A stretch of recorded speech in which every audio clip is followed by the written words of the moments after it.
Welcome to another broadcast of the Doug Dahlgren Show on the ArtistFirst Radio Network. All past shows are available in podcast form. You can find them at ArtistFirst.com. And now, live from the great state of Georgia, USA, here's your host, Doug Dahlgren. And good morning out there. Glad you're with us. Thank you so much, Scott. We're going to have fun this morning. We've got a very serious book.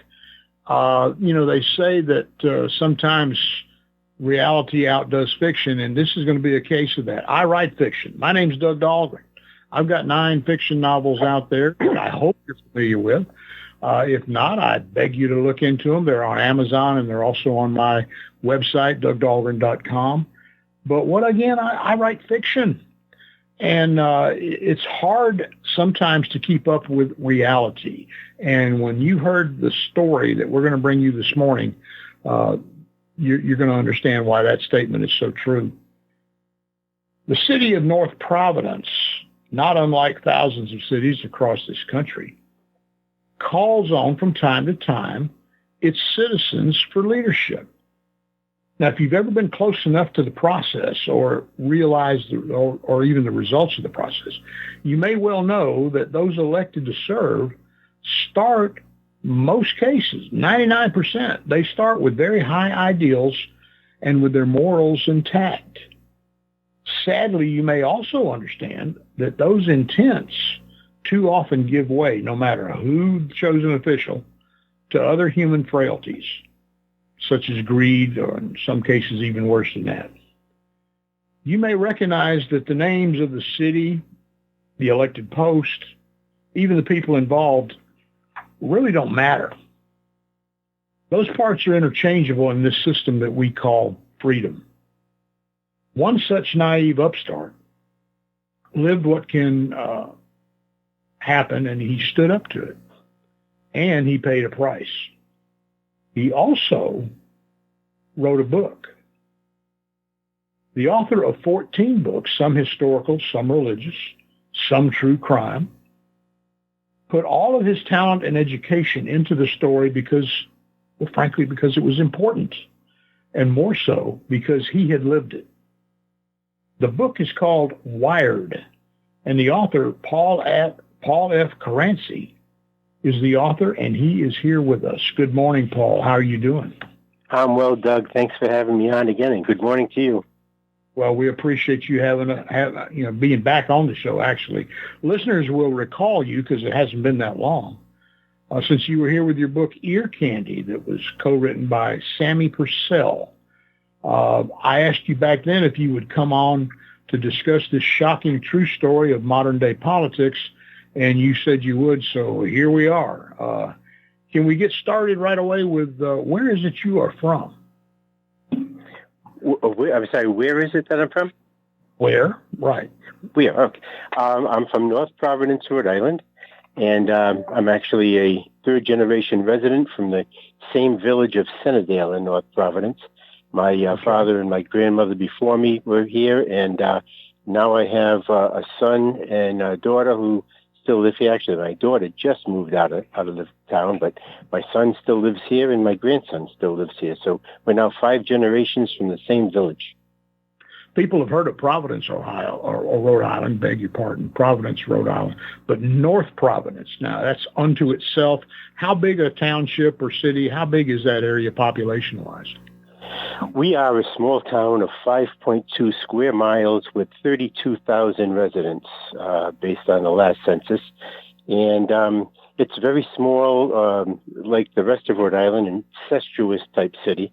Because Rhode Island is so small, everyone knows everyone here. And that's the ongoing joke that, if you don't know the governor, you're going to find out soon. You're going to meet him in a supermarket or something, and you'll certainly know who he is sooner or later. Well, everybody knows everybody and their business, and there's a lot of good and a lot of bad in that. Bottom line is that you grew up in this quaint, fairly small town with deep family roots. You said you're 3rd generation having been there. Had anyone else in your family ever held elective office? Not in my immediate family. I do have a cousin that was on the town council in North Providence. many years earlier. He actually left the council about maybe 20 years before I was elected. Besides that, were any of your family members or yourself friends with any local politicians while you were growing up? Oh, certainly. My father had worked for the mayor, longtime mayor of the town, for years before I came along, and I have other family members that were involved on the fringes of politics. Working for candidates, that kind of thing, not running for office themselves. So these weren't just people you heard about on TV or radio or read about in the newspaper. You worked with them and were around them, so that they weren't these scary booger men that everybody thinks politicians are, were they? Well, no, they were colleagues. They were friends at that time. Okay. And while you were growing up, where did you go to school? Did you leave town or leave the area to go off to school, or where did you barely. My high school, North Providence High School, was right in town, obviously, but then I went to college at Providence College, otherwise known as Our Lady of the Hoop because of the basketball fame that it has, and it was just maybe 2 or 3 miles out of town. Okay. Can you recall when the germ of a thought came into your mind about maybe I'll run for office? Yeah, that was probably my freshman year of college that I got very interested in politics and working in the local political structure. I started working in politics, back in high school, and I actually had my first job when I was in the 8th grade, working for the mayor of the town who owned a hardware store. And I worked in his hardware store in the summer. It was, one of those political jobs that you get when you're a kid. But instead of working for the town in Department of Recreation, he put me to work in his store. And I was carrying 50-pound bags of cement on each shoulder when I was in the 8th grade, stocking shelves and doing that kind of thing at the hardware store. Were you privileged to any insider information or business being conducted or anything like that? I wouldn't call it insider information, but certainly I overheard him on the phone a lot, talking town business. And, when I was in college, I, was very friendly with a lot of candidates, both in and out of town, worked on a lot of campaigns. And that's what really sparked my interest in wanting to run myself and be a candidate. And I started doing that shortly after graduation from college, maybe 5 or 6 years after graduation. So all the experiences that you had and things you overheard, none of this caused any concern. It really just piqued your interest. Yeah, I mean, I knew that the mayor was a political boss, and I knew that he, everything he did was colored by politics and by party politics. But it didn't occur to me at the time that there was anything wrong with that, or there was any corruption or anything like that. It was just politics. And as a kid, that kind of stuff is fun. It's intriguing. You don't look at it as good or bad, corrupt or not corrupt. You look at it as, this is fun. It's an accumulation of power, and you can use that power and do good things. So, it's more of an intrigue than the study of good and evil. Now, from things that you've done and what the positions you've held up until running for the council, you're basically known as a very in-depth historian, isn't that right? What was your other career before you actually got into politics? I was always a bureaucrat. I worked for the Rhode Island Solid Waste Management Corporation, which is the agency it was a quasi-public state agency that operated the landfill where all the garbage goes after it leaves your curb. And, I learned a lot about life, political life from that position. And after that, I went to the Office of Secretary of State and eventually became the Deputy Secretary of State. That was an appointment that I had for 8 years. I worked in the Secretary of State's office overall for about 17 years. I was also with Solid Waste Management for about 17 years. That number seems to play a big role in my life because I was on the town council for just about 17 years as well. And 3 totally unrelated things, but all for about the same period of time. Different periods of time, different years, but for the same number of years. And while you were doing all this, it was just kind of like business as usual. There wasn't anything out of the way or disturbing to you that came up. Is that right? Not until I was a candidate. That's correct. Okay. Now, North Providence, at one time, and may still, I don't know, but they held a very unsavory distinction. Do you recall when you learned about the reputation that your hometown had? Yeah, that was probably the first time I ran for public office. I ran for town council. It was an unsuccessful attempt, and that was in 1984. And the reason it stands out in my mind so well is because it was also overlapping a time when I worked at the Rhode Island Solid Waste Management Corporation, and I was in charge, which was in charge of the state central landfill. And North Providence, my town, had a municipal landfill, a town-run and owned landfill. And that meant that the town had the luxury of avoiding the $32 per ton solid waste disposal fee that all the other communities had to pay because they utilized the services of the state central landfill owned by the Solid Waste Management Corporation. But we had our own municipal landfill.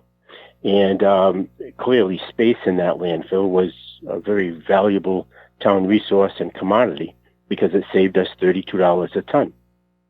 Because it was so valuable to us, commercial waste was not allowed in that landfill. It was preserved for residential waste, the waste that's picked up from door to door in front of houses, as opposed to waste generated at businesses like a restaurant. And any waste generated outside of the borders of North Providence was also prohibited from being disposed of at that landfill by Rhode Island general law. And that law was a means of preserving the integrity of the landfill for use by town residents for our own waste. But I knew at that point that that law was constantly being violated. I suspected that the mayor knew about it and was actually allowing the abuse to occur because an attempt to further his own political interest. For example, if there's a town business that wants to dispose of waste, it would have to pay, at the time, the commercial fee was, I think, $48 a ton, not the $32 a ton that residents were charged. But again, disposal at our own landfill was free. So if the mayor wanted to do a favor for the business owner, who would then contribute to his political campaign, he would do so by allowing that waste, that commercial waste, to be disposed of in the landfill for nothing, the North Providence landfill.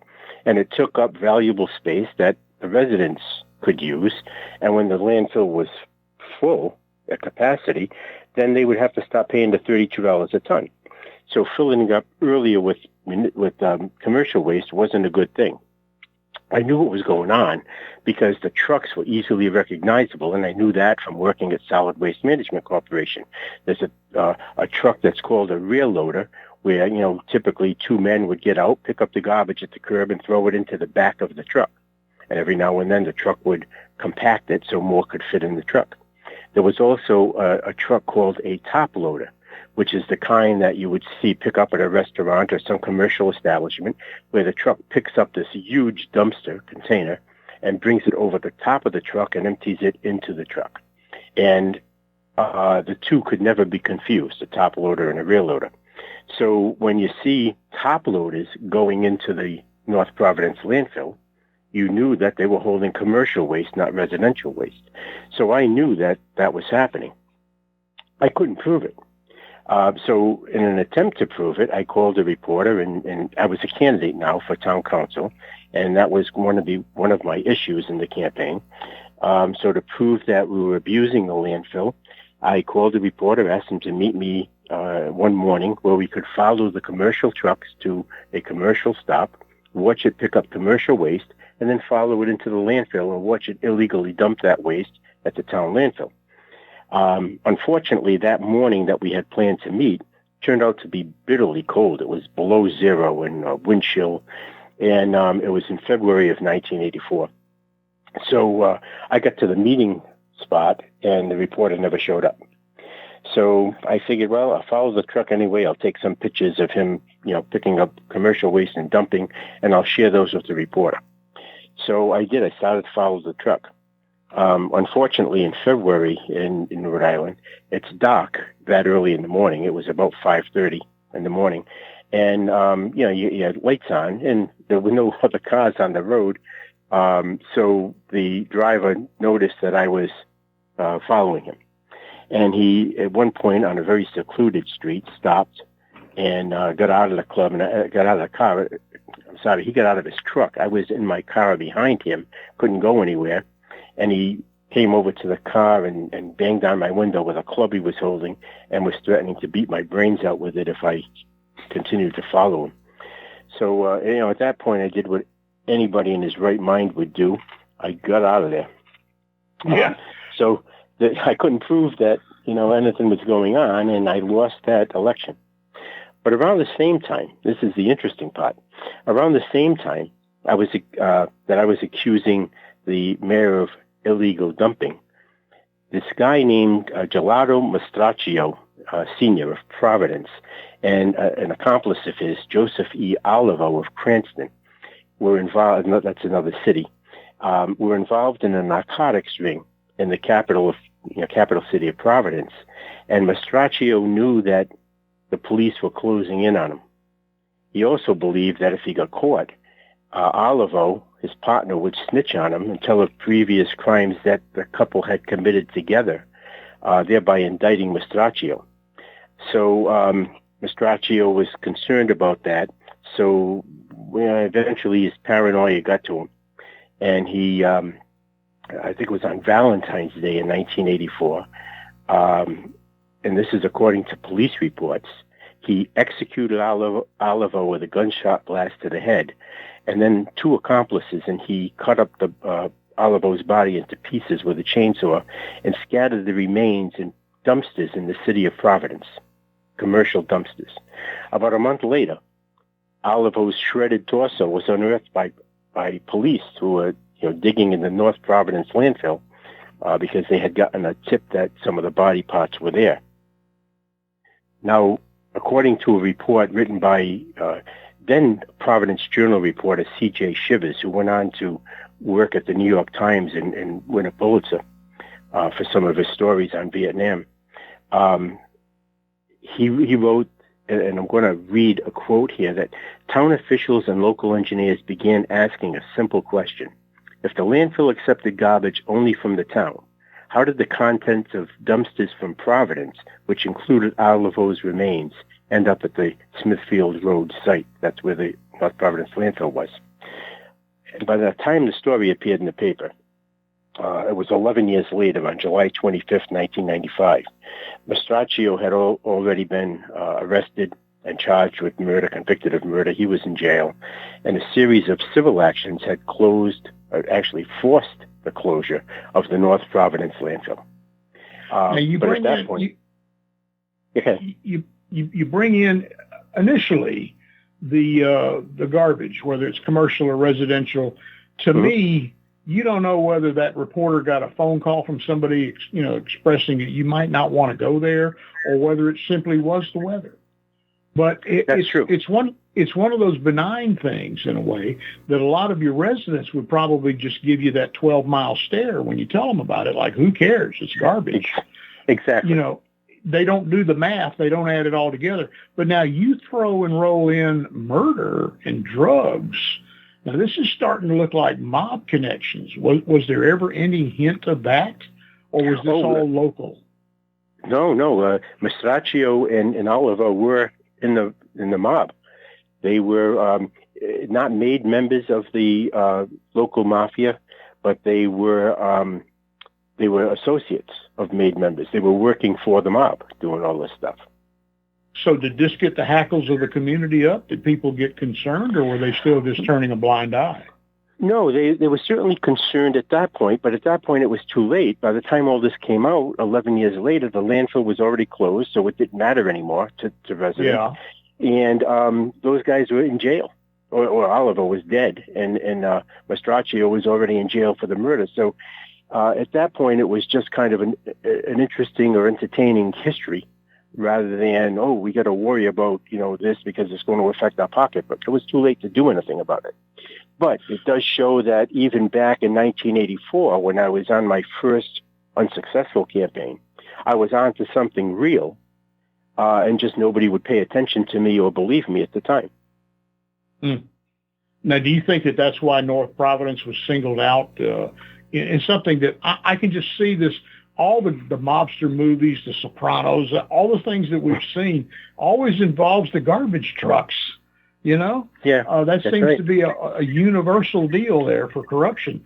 But do you think is that the reason that North Providence was singled out when almost every community in the country was doing that? Yeah, I think it's certainly a critical factor. It's not the only reason why we're singled out.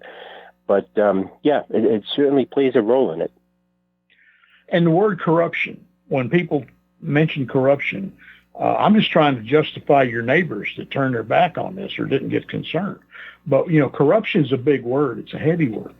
And some might describe what actually was happening there as just dirty politics. Mm-hmm. How do you define corruption as opposed to regular just doing business behind the counter? Okay, I have a different book. It's called Scoundrels, and Scoundrels and Wired were originally supposed to be one book, but Scoundrels is about 250 pages. Wired is about 450 pages, and my publisher said no one is going to read 700 pages about a local town that they probably never heard of. So you're going to need to break this down and separate it out somehow into two books. So that first book, Scoundrels, defines corruption and breaks it down into four different parts. And let's see, that's my North Providence accent. Not pots, but pots with an R. It gives examples of each type of the corruption defined by using actual cases from Rhode Island political stories that are examples of that type of corruption. So, for example, first type of corruption, I think is the kind everyone's familiar with. We call it in the book traditional political corruption. And it's when a corruption will manifest itself through extortion demands by a public official or the acceptance of a bribe by a public official. And those are the kind you read about all the time and people go to jail for all the time. Right. The second type is circumstantial political corruption. And that's when a politician, or an elected official, I should say, takes advantage of the circumstances, the current circumstances, to enrich himself. So in that case, there's both a direct benefit, personal benefit to the official, and an adverse impact to the public that's being served. So, for example, if you are a politician and you find out in the course of your political endeavors that a certain street is going to be abandoned for whatever reason, so you decide to buy up real estate in that area, so when the street is abandoned, you can add that real estate to your land value. You're taking advantage of insider knowledge for personal gain at the detriment of the public. So that's circumstantial corruption. George Washington Plunkett of Tammany Hall was a perfect example of that. He made a clear distinction between honest and dishonest graft. And in so doing, he best described circumstantial political corruption. And he defended it. He said it's dishonest graft is the actual theft from the public treasury, what I call traditional corruption. But that honest graft was simply a means of pursuing the public's interest and one's personal interest at the same time. Now, those are diametrically opposed. You can't serve the public interest and your personal interest at the same time. But that's how he defended it. Then there's a third type. I call it situational political corruption, where a situation arises and you can either serve the public good or the individual good by taking advantage of that situation. and you choose the public, the personal good, personal benefit over the public benefit. In that case, there may be no direct benefit to the public official at the time that he does it. It may simply be, I'm hoping to garner favor with another politician so that down the road he'll do me a favor in return. So that might be an example where a zoning is coming before a town. And I personally think the zoning is a good idea, but the mayor doesn't want it to go through, maybe for selfish reasons. He doesn't want a house built on the vacant lot next to his own house. So he says to the zoning board member, deny that zoning.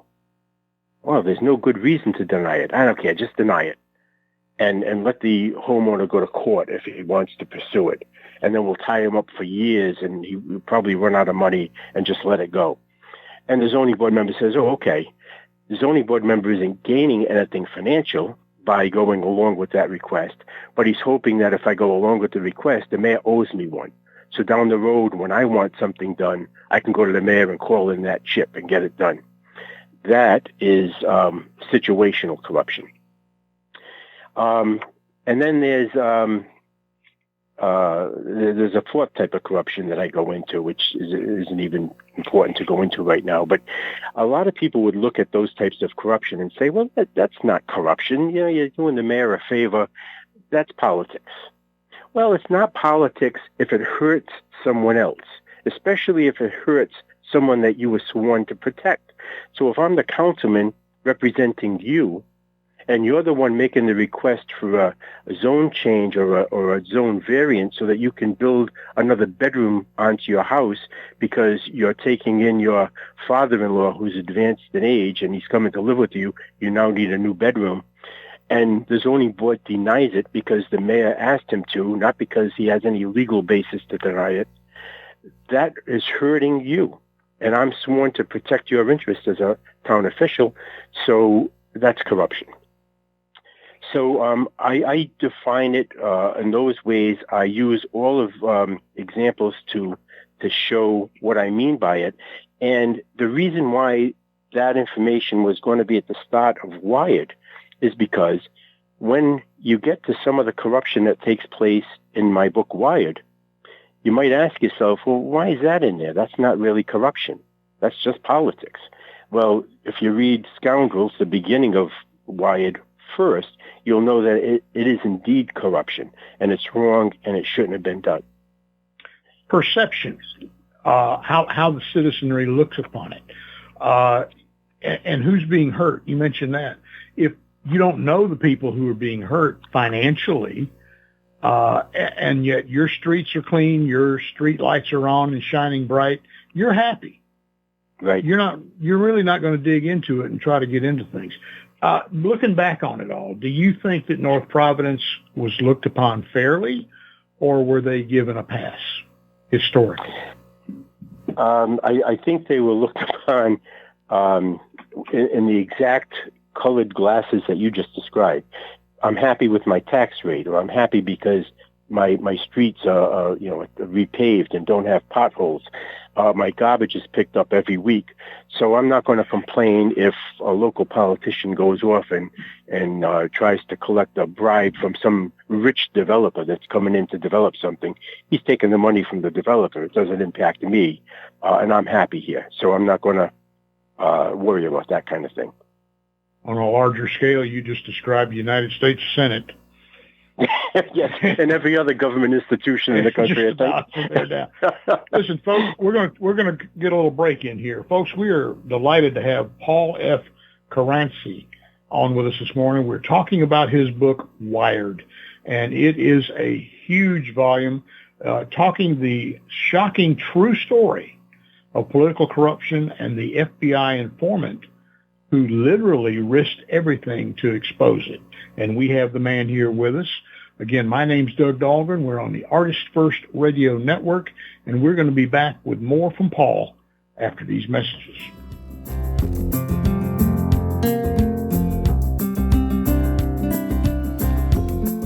The Friends of Hardman Farm State Historical Site, in partnership with Piedmont University's North Georgia Theater, will present Valley Voices, an outdoor drama written by local author and playwright Emory Jones This new play is based on a book of the same name.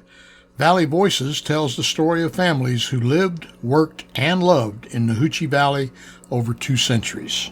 All proceeds go to future events, restoration projects at the historic Hardman Farm in Helen, Georgia. Hello, I'm former Georgia Governor Nathan Deal, and I'm excited to be playing the role of another former governor, Dr. L.G. Hardman, in the upcoming play called Valley Voices. This happens at the Hardman Farm State Historic Site on June the 1st through June the 10th. There will only be 6 performances, so get your tickets at valleyvoicesplay.com. That's valleyvoicesplay.com.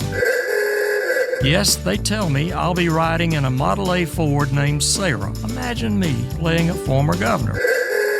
You're right, Sarah. I mean, how hard can that be? When 4 members of Congress all die within 4 months, each of their deaths appears to be from natural causes.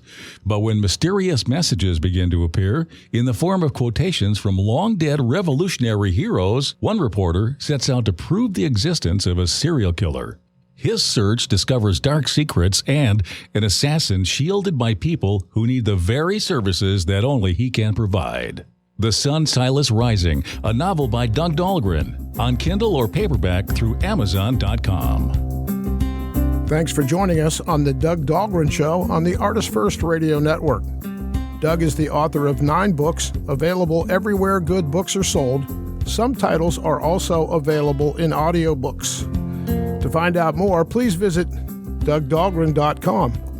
We welcome your questions and comments. Please use Doug at DougDahlgren.com. Now let's continue with the program. Back to your host. It's Doug Dahlgren. And again, thank you so much, Scott. We are here. We're fortunate to be here this morning with Paul F. Caranci. Paul's written 14 books.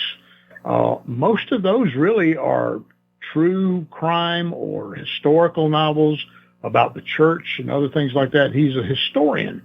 But there's one here in particular, and he was talking to us before the break about how he actually split up a major work into 3 different books to tell the story of political corruption in his town of North Providence, Rhode Island.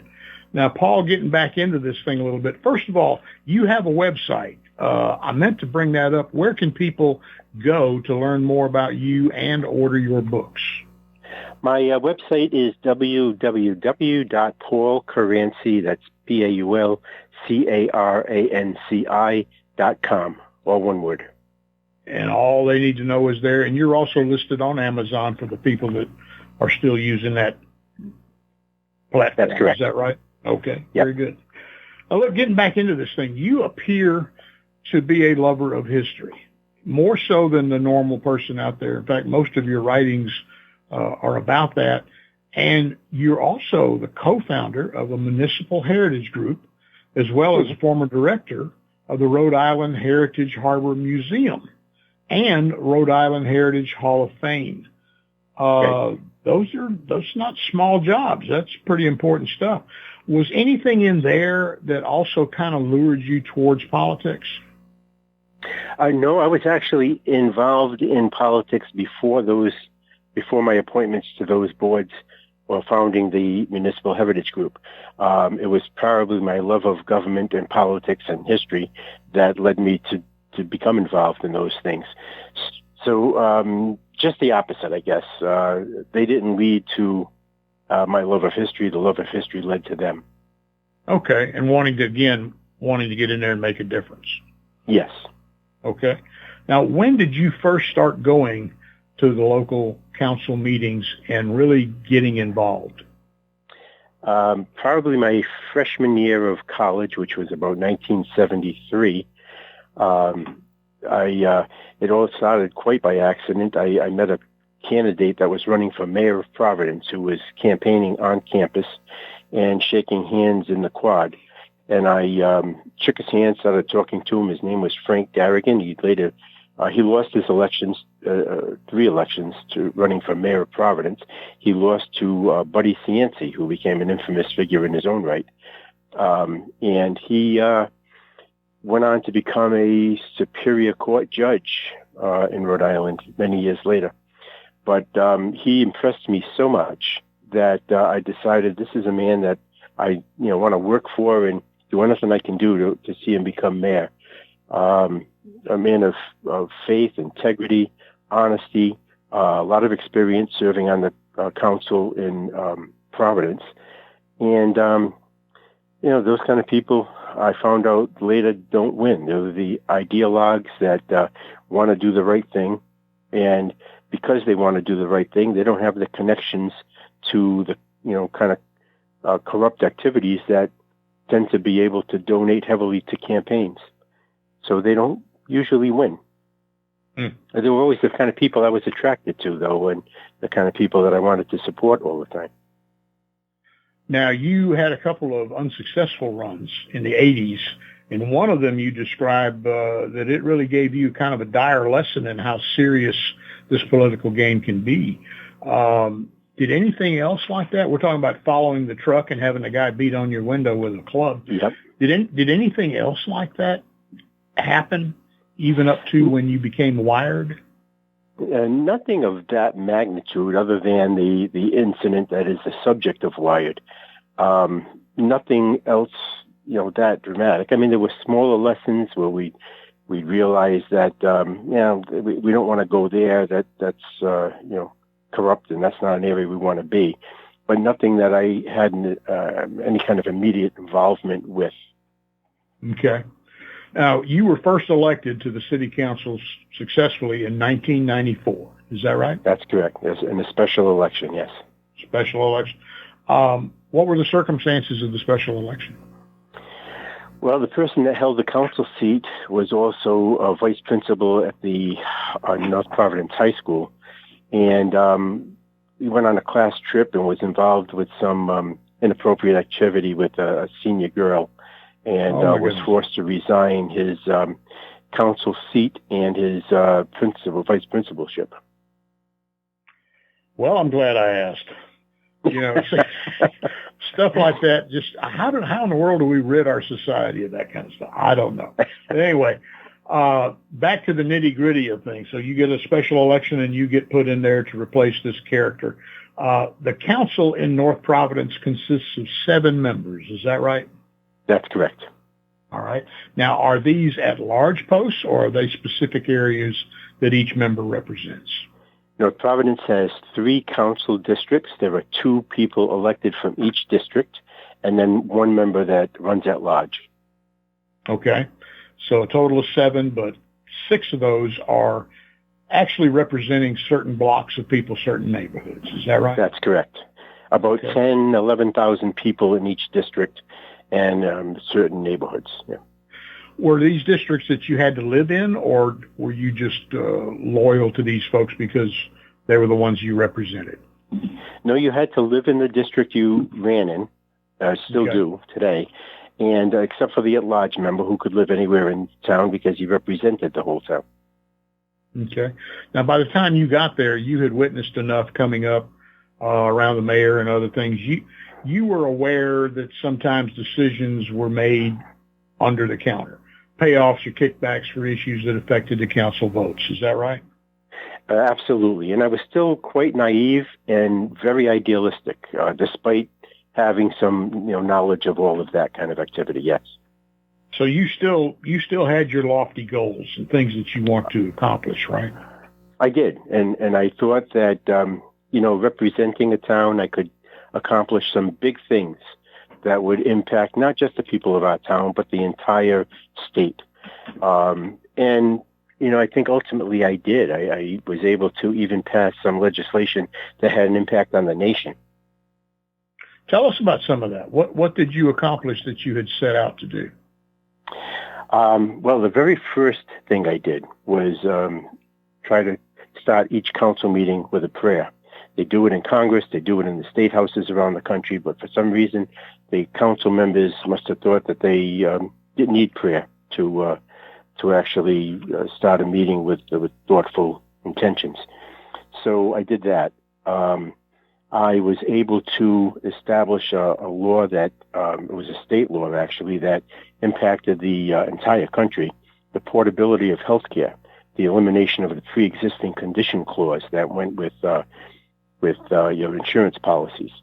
And that was later copied by Senator Ted Kennedy and Senator Nancy Kassenbaum from Kansas, I believe, who actually passed a federal law that did the exact same thing our local law did.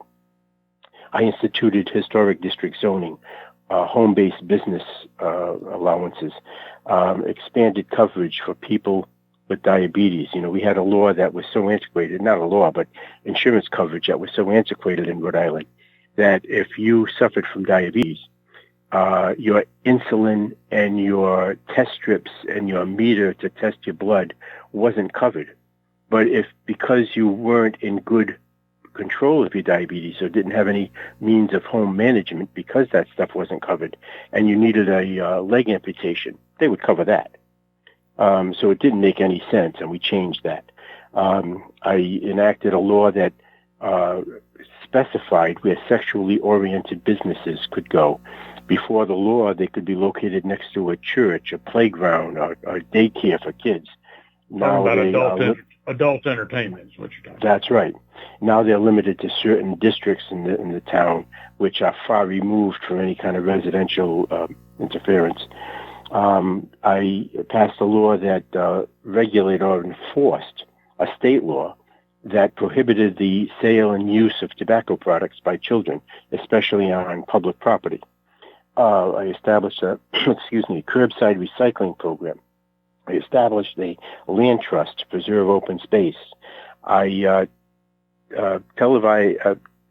established an ordinance that televised our local council meetings, so people who couldn't get to the town hall to watch them could watch on TV and know what their council was doing. Now, how unpopular was that amongst your peers? Oh, that was very unpopular. In fact, nobody supported it, and I had to do it all myself. I had to work with the local cable company I had to rent cameras. I had to carry them myself, pick them up at the cable company, carry them to the town hall, have a volunteer film the meeting on our behalf, and then bring the tape unedited back to the cable station so they could air it. And the council members were particularly annoyed at that. And obviously I found out why later on, but at the time I didn't know why they would oppose that kind of transparency. Or telling a bunch of vampires you're going to take the blinds down and let some sunlight in. Yeah, exactly. The things that you accomplished, what I'm hearing, these are good things, great things, but they're not the type of news-making things that, in other words, I guess what I'm asking you had to do a lot of this work on your own or behind the scenes. It wasn't great publicity for you, was it? No. Some of it was, but most of it, no. It was, because nobody else was supportive of it, and I had to, do all the legwork of getting public support myself. It wasn't good publicity. It made me look like a maverick and someone who just wanted to go out on his own seeking publicity. Yeah. So it wasn't good. But some reporters gave me fair play with it, so I shouldn't say it was all bad press. I'm sure you recognize those tactics still in play today. Oh, absolutely. It's scary. Now, the story in Wired, I'm trying to move things along a little bit here. The story in Wired is centered on several other council members and what they were up to. They were actually voted in. The primary ones that you had to go after, so to speak, were voted in after you had started, several years after you had started. Is that correct? That is correct. I think one of them was, I was elected in 94, as we mentioned. One of them was 97, one was 99, and one was 2007. There was one person who was elected in 89, just before me, that I always thought was the band leader of all this corruption. I thought he taught the others how to do it. I couldn't say with certainty that that's the case, but it's still my suspicion that, he was the original that taught the others, this is how we can make some money, and they all went along. Now, Paul, we were talking about the other council members, and some of those were guys that you had to confront, really, and go undercover with the FBI.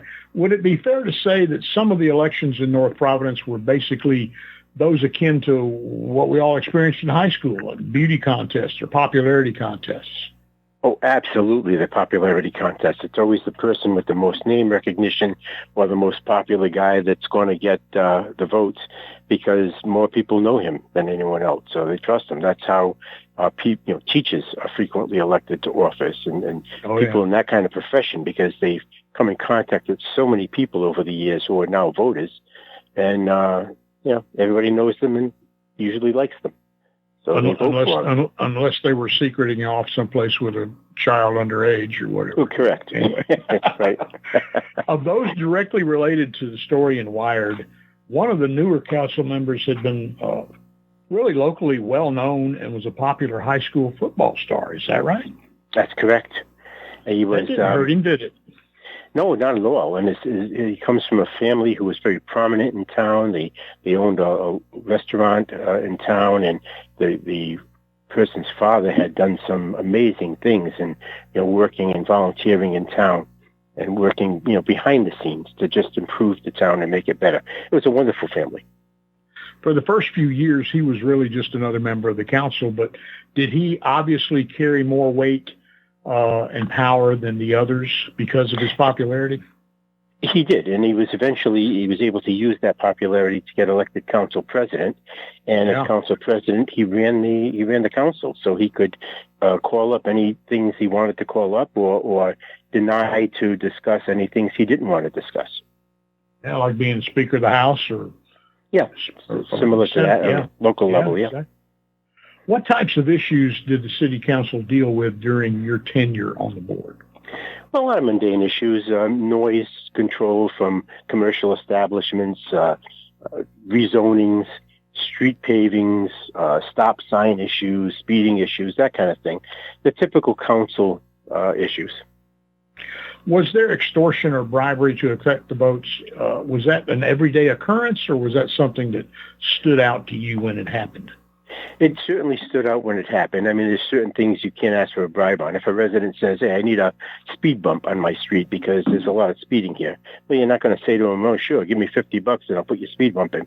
Right. So there were some things that were just mundane, but there were other issues like rezonings and that kind of thing where there were businesses involved, people that are perceived to have money, where, if you're corrupt, you see an opportunity there to make some quick cash.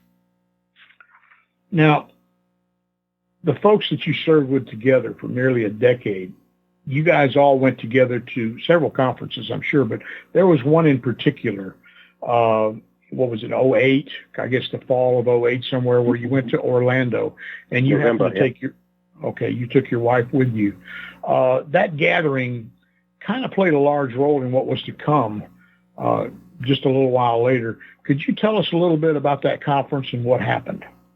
Yeah, I wasn't going to go to the conference. My wife convinced me to go because she said, maybe if you hang out with these guys and let them see that you're just a regular guy, that they'll support some of the things you do on the council. And I said, it doesn't work that way. And you really got to see it to understand why. So I said, you know what? I'll go to the conference if you come with me. I paid her way, obviously. But if you come with me so that you can see what the reaction is of these other people to me. And she said, sure. And she came. And we weren't going to worry about going to sessions to learn how to solve problems.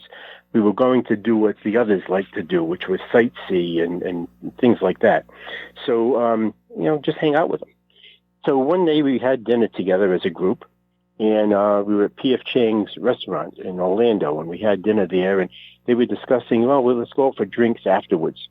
Now, I never went with them when they drank. They're considerably younger than me, 15, 20 years younger. They like to go drinking. I like to go home and watch TV be with my family. So we had different interests. But on this trip, we're going to go drinking because, again, I want to show you that I'm just a regular guy. So we said, sure, where are you going to go? Well, we don't know. We'll give you a call, let you know where we're going to go, and we can meet you there. Okay.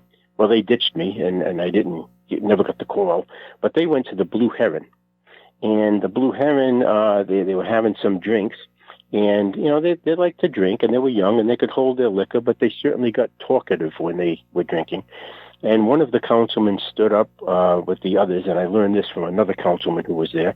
One of them stood up and said, do you think that Stop and Shop project's going to be voted on by the council in December? I'm really counting on that money for Christmas.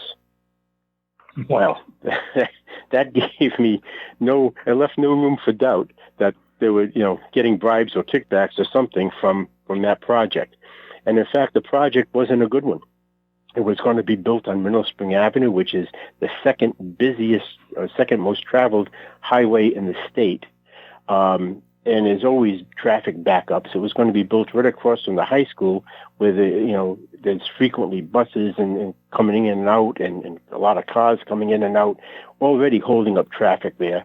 So this was going to be another entrance and exit way that was going to continue that traffic logjam. So there's a lot of reasons why it wasn't a good project. The biggest one is the land that it was on was at one point zoned for heavy business, and it was converted to a residential zone for the sake of not having a business there in the future. Now the council is going to entertain an idea to rezone it back to commercial and put a busy establishment like a market that has constant traffic in and out. So the neighbors were opposed to it, and these three councilmen seemed to be, trying to push it so that they could get it done without proper discussion. And now I knew why. Now we jumped ahead from with just that short little segment going into the Orlando conference. We jumped ahead about 12 or 14 years. Yeah, you had been dealing with things. Yep. Go ahead. I was going to say this is now 2008, and before we were talking about 1990s. So yeah, I had been dealing with this for quite a while. And there's a lot that went on. There's a lot that's in the book, but that's the point. We want folks to buy the book, don't we? And we do. Okay. All right. Being serious, now getting to this point didn't happen in a vacuum. There was a lot that's detailed in the book, your introduction to politics and working with these guys and stuff that happened. And that's the thing about the book. It's all true. It's all there and all laid out. That alcohol-inspired comment about counting on the money for Christmas, that really stuck with you and your wife, didn't it? It did. It did. And we knew that something had to be done. But oddly enough, it wasn't that project that, threw me over the edge, if you will. It was a different project that was being developed a little further down. It was a Lowe's home goods project that was being discussed further down Mineral Spring Avenue, also in my council district. And it similarly, met with opposition of the town residents who didn't want this big Lowe's project when they looked out their picture window of their homes, because it was unsightly. It was going to devalue their property value, and they were opposed to it. And the council and the developer and the town administration had met several times to try to work out differences between the developers and the homeowners to see if there was a way to make it palatable. Certainly our town needed the tax base that it would bring in, but not at the expense of jeopardizing property values and aesthetics and quality of life for the residents. And it seemed that that's what the project was going to do. And so we reached this compromise. Lowe's was going to buy all the land on one side of that street, Rockwell Street, and they were going to convert it into open space, a park, if you will, with trees and grass and shrubs and a fence. So when the residents looked out their windows, you couldn't see the Lowe's. You wouldn't even know it was there. And the residents said, okay, we'll support that. And the owners, the developers said, yeah, we'll go along with that. And the townspeople, the town officials agreed. And then we come to a January meeting in 2009, and everything seemed to change. And the officials came to a council meeting and said, no, we're changing all of that, and we're moving the project closer to Rockwell Street. And I just went, off the edge. But the three councilmen were pushing it forward despite the drastic change. And when I came home after they passed the thing, it was either 6-1 or 5-2, I forget, with me being in the minority. I came home and I started complaining to my wife, I can't take this anymore. It's just so obvious what they're doing, and it's going to hurt the town and the people who live there. And I promised I would have their backs and, support their quality of life. They're going to think I betrayed them and all this, and I couldn't live with that kind of thing. So it really bothered me. And she said, well, you know what? Maybe it's time to do the unthinkable and go to the FBI. Now, there's a distinction with this particular circumstance. People might wonder in their mind, okay, you're going to make a leap and go to the FBI. That's federal. Why on all these other things did you not go to the local police or the state police? How far would you have gotten with some of those lower level complaints? And then what is it that made the Lowe's complaint go into the federal jurisdiction? Well, it was all of this could have been federal because it involved extortion and bribes, and that's a federal crime. So all of it could of a public official. So all of it qualified under the federal statutes. But the reason I didn't go to the local police is because what I said at the outset of this conversation. The town is small, the state is small, and it's incestuous, so everyone knows someone. In North Providence, the policemen are given their jobs by local politicians. The mayor, in fact, is the public safety director, which means the chief of police and all the other police under him report to the mayor as public safety commissioner. So it's political. And, sure enough, when the arrest did occur several years later, I got a call before the FBI even called me. Another councilman called me and said, 3 politicians were just arrested in town. Well, yeah, because the word gets out because there's no secrets in town. So I knew if I went to the town police, these guys would know, and very, very quickly, what was going on. So I had to go to a higher authority outside of town. Did the fact that Lowe's was a national corporation and not just a local situation, did that help? No, I don't think so. I don't think so. I think, it qualified under the bribery and extortion of a public official statute, which is a federal crime. What was their position on all this as things were unfolding? How did Lowe's react? Well, Lowe's didn't become the subject of the investigation. Stop and Shop did, even though it was Lowe's that drove me over the edge, because Stop and Shop already had a history, and Lowe's was just beginning. They hadn't actually developed anything yet.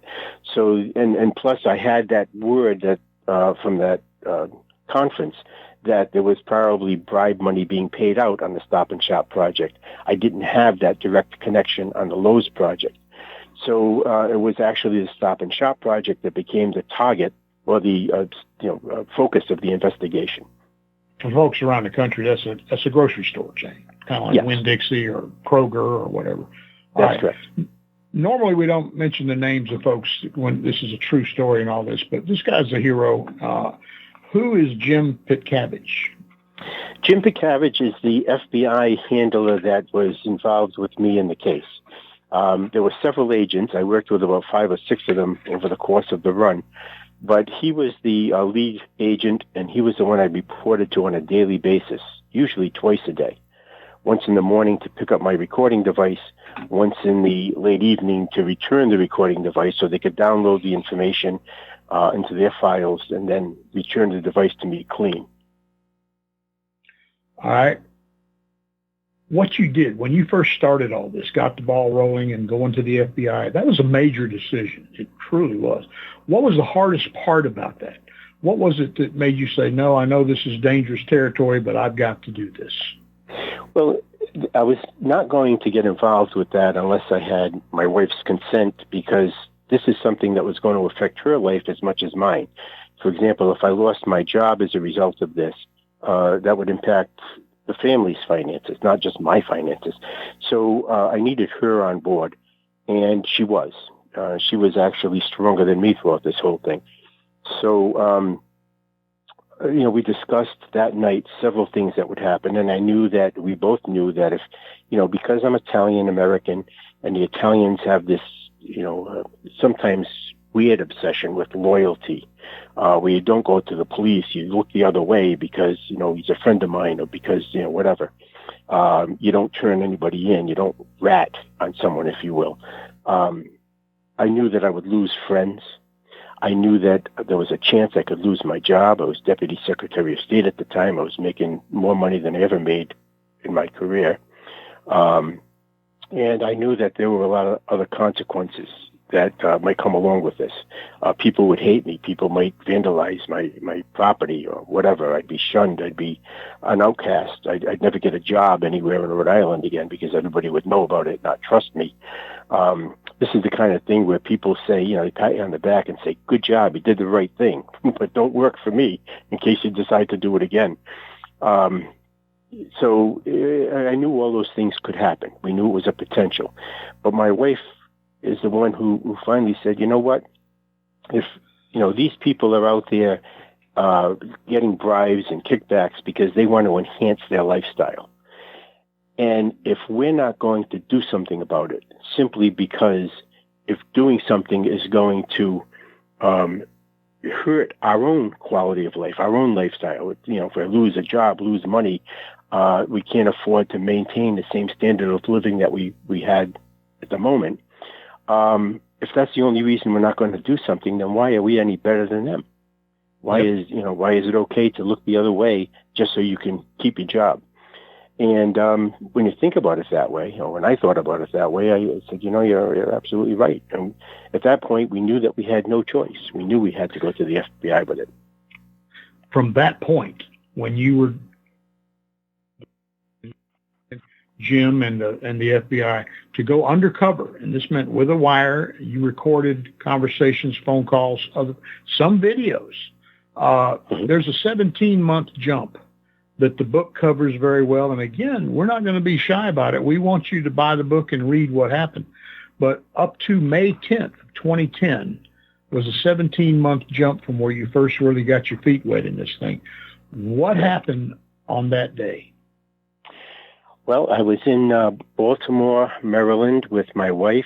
I had just returned from Indiana to help a friend of mine that was running for Congress. And I flew to Baltimore to meet my wife, who was attending a legal conference there. She was a legal administrator at the law school in Rhode Island. And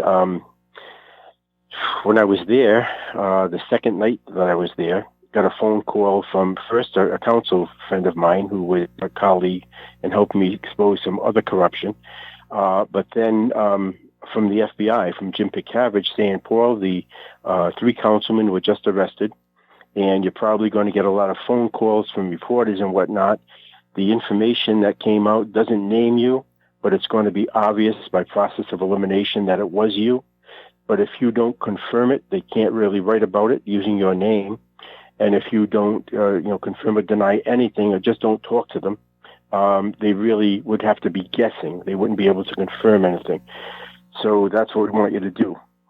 So I said, okay. I was kind of confused as to why they would have made the arrest so early when I had only gotten my first or second bribe. I hadn't gotten the rest of it yet. But, there's nothing I could do about it. Sure enough, I started getting calls from CNN, Fox News, MSNBC, all the local stations, newspapers. Are you the guy? What happened here? And I just, First, I would take the calls and say, I'm not going to discuss anything about it. And then I just stopped taking the calls and let them go into voicemail because I got tired of dealing with it. We didn't drop you again, did we? No, I'm here. Okay, all right. Now, you spell out in the book your deep respect and trust for Agent Pickavage. Are you still in touch with him today? Yeah, probably 2 or 3 times a year we are in touch by either Facebook or email or something. Okay. He's retired now and he's living, I think, in North or South Carolina. But yeah, he stays in touch, and I do, especially around the holidays. Kind of a sensitive area to go into with this, but I think people are already thinking about it. Have you ever discussed, since this closed up, have you asked him or talked to him about the beating that his agency, and we're talking to the FBI, has taken over the past 6 years, credibility-wise and other things? Have you ever asked him how he feels about that? I did ask that question once early on. It was even before all the stuff that's now coming out about the FBI and the corruption they're involved with, before that happened. And at the time, he expressed his support of Comey, who was the FBI director at the time. And he said that he didn't think he was involved in any of that stuff, and certainly nobody he knew was involved in anything. And then I never asked again after that. even after it was proven that Comey was involved in some of the corruption and, with the denial to prosecute Hillary Clinton and his efforts to go after Trump even before Trump was president. Well, let's just say the guy that followed him is making him look like an amateur, talking about Comey. But anyway, here's a question to you now. If you were in the same position back then that we know today, if you were in that position in 2009, would today's revelations about the FBI give you pause to do what you did and go forward with your story? It would give me some concern about, the people I was dealing with, the FBI. I felt very comfortable with them back then. Like I say, I wasn't comfortable with the local police because of the relationships they had in town, but I felt very comfortable with the FBI. Knowing what I know now about them, I would probably think about it a little harder before I took the leap. But I have to say that the corruption at the FBI seems to be at the higher, the upper echelons, and not with the rank and file members that I was dealing with. So when I thought it all out and analyzed it that way, I probably still would have gone. I just would have thought about it a little harder. The gentleman that had the laptop, the repair shop owner, he went to the FBI out of fear for his life because nothing was happening. Right. And he went to a lower level. He just went to the offices and turned the thing in. Somebody stalled all that out. So, I guess it just depends on the luck of the draw, who you deal with in there. And it shouldn't be that. It really shouldn't be that way. But the bottom line is the actions that you took in 2009 resulted in 3 major convictions. And yet, I don't recall seeing about the major ticker tape parade through North Providence, Rhode Island that you received. Or did I just miss that? No, you didn't miss it. There was nothing like that. Actually, there were 11 indictments that came down from this, and there were 10 convictions. 5 of the people convicted went to jail. The other 5 got various sentences ranging from halfway house confinement to home confinement. All had to pay fines and restitution. And it was quite a big deal. 10 out of 11. The only one that wasn't convicted was a developer who paid the bribes. And this is a funny story. But his defense, he brought in Anthony Cardinale, who was a defense attorney that defended mobsters in Boston, Massachusetts. And he was involved in the Whitey Bulger case and Frank Cadillac Salemi case and other high-profile mobsters in Massachusetts. And he was brought in by the developer to defend him. And his defense was, my client did it. He paid the bribes to these officials. But if he didn't do it, he would have lost $1 million investment in the property. So he had no choice. And the jury bought that and let him go. That sounds like an only in Rhode Island moment, but... Got a few other important things I want to wrap up here so we don't leave everybody hanging too much. But no ticker tape parade. Actually, what followed, and it's covered in the book, folks. We want you to buy the book. But there was a lot of retribution and retaliation that followed. Yes. Doing the right thing always comes with a price, or as they say, no good deed goes unpunished. Tell us real quickly about Indiana. That seemed to have been your savior at that point. Yeah, there was a congressman there by the name of Todd Rokita. He used to be the Secretary of State when I was Deputy Secretary of State, and we developed a relationship. And because I couldn't talk to anybody about what was going on, I found him a safe haven. He was an attorney. He was knowledgeable. He was from halfway across the country, and I knew he couldn't say anything to anybody here because he didn't know anybody. So I trusted him. I confided in him. I sought advice from him when my wife couldn't do that any longer because the FBI wouldn't let me talk to my wife about it. So he always said, you know what, I think you're a hero for what you're doing. And I expressed my concern about, hopefully when I'm not Secretary of State anymore, Deputy Secretary, I can get a job somewhere. And he said, well, if you can't, you can always come here to Indiana. I'd be honored to have you on my staff. So when the whole thing was over and I was no longer Deputy Secretary of State and I was looking for a job and I couldn't get one, I was going on interviews and people would always bring this up at the interview and say, well, how do we know you're not going to do that here? And I couldn't get any decent jobs. So I called him up and I said, does the offer still stand? He said, yes. And I went to Indiana. that question alone is shocking. How can we tell you're not going to do that? What, expose corruption? Yeah, exactly. That's good. How have things settled down? How has this book been received? It was very well.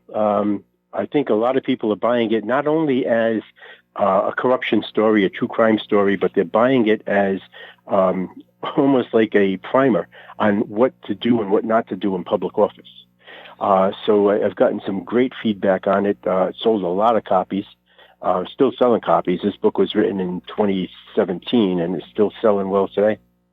Excellent. What's next from Paul Caranci? I'm working on a book about a local priest who served in the Vietnamese War. He saved 6 lives by going back into harm's way 3 different times and received a Silver Star medal for doing that. And he's just he's a Catholic priest now who's a war hero, and he made a promise to God in the field that if God got him out of this safely, he would do whatever God wanted him to do for the rest of his life. And he honored that promise by becoming a priest, and just a fascinating story about an amazing man. Paul, I want to thank you so much. I want to thank Scott for letting us run a little bit long here. Thank you for being with us this hour. This is an important book, folks. It is titled Wired. It's a shocking true story of political corruption and the FBI informant who risked everything to expose it. It's published by Stillwater River, and it's available through Amazon.com and at Paul's website, www.paulcaranci.com. And the spelling of that altogether, PaulCaranci.com.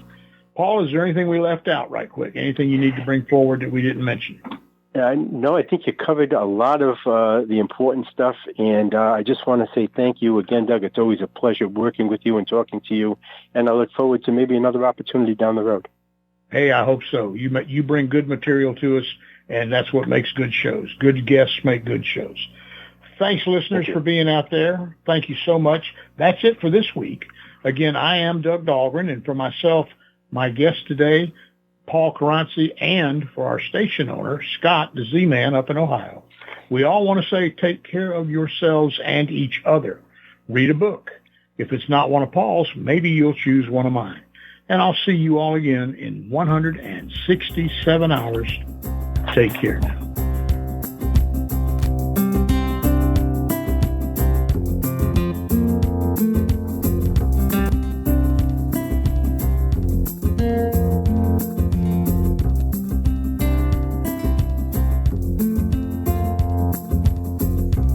You've been listening to The Doug Dahlgren Show on the ArtistFirst World Radio Network. All past shows are available in podcast form. Pick them up at ArtistFirst.com, and we'll see you next week.